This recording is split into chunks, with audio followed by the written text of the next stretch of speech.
In this ChatGPT demonstration, I'm going to be going over prompt, context, and tone. Prompt, tone, and context. The prompt is create a performance task.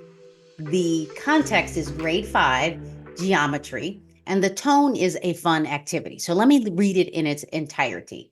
Create a performance task for grade 5, including the concepts and procedures and standards for mathematical practices based on the SBAC or CAASPP. Let's just separate that. This will be offered in a group setting context and student to student conversations. Create a fun and engaging activity, tone, where students will have to share out their response. So let's just see what happens. It's pretty quick. There's the overview. I'm waiting for the standard. I don't see the standard yet.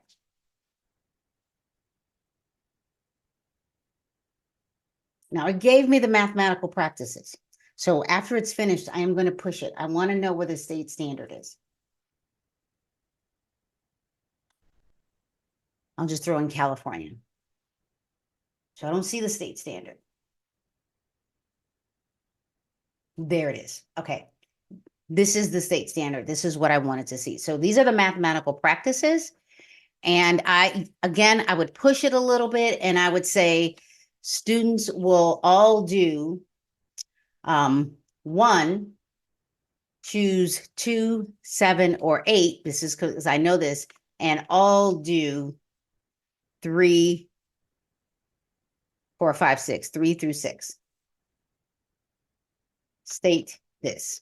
And the reason why I'm saying that is because you would have probably taught these already, and just know that whenever students do the mathematical practices, they always want to make sense and persevere through the problem. If they can't get past that, they can't do the problem. Then they can choose to reason abstractly and quantitatively. They can look for and make sense use of structure, or they can look for and express regularity in repeated reasoning. But they should always at least do 3, 4, 5, and 6, because you want them to attend to precision. You want them to model the math. You want them to use the appropriate tool, even if it's paper, pen, and drawing something. And you definitely want them to construct viable arguments.